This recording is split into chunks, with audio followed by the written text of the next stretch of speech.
പലരും ചെയ്യുന്ന ഏർപ്പാടുകളുണ്ട്.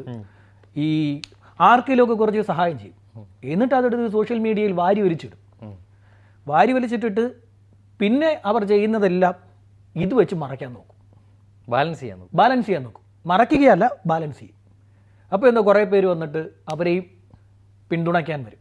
ഇപ്പം ഞാൻ പറഞ്ഞ ഒരു കാര്യം, നാളെ ഈ പറയുന്ന പോലെ ഇതിൻ്റെ അടുത്ത സ്റ്റെപ്പ് ഇവർ കൊണ്ടുവരും. ഇപ്പോൾ ഈ ചർച്ച അറിയുന്നെങ്കിൽ കേട്ടെങ്കിൽ അവർ അത് കൊണ്ടുവരില്ല, അല്ലെങ്കിൽ അവരത് കൊണ്ടുവരും. അവരത് കൊണ്ടുവന്ന് ഉപയോഗിക്കും.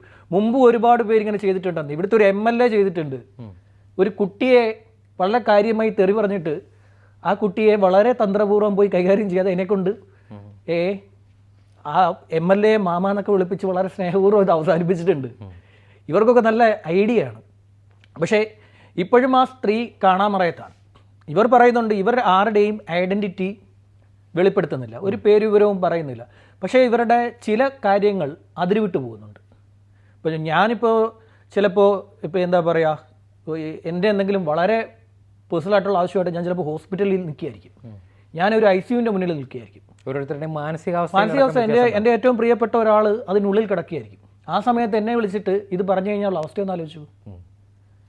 ഇവർ പറയുന്നു ഗൂഗിൾ ഫോം വഴിയാണ് ഇത് എടുക്കുന്നത്, നമ്പർ സെലക്ട് ചെയ്ത് ഞങ്ങൾ വിളിക്കുകയാണ്.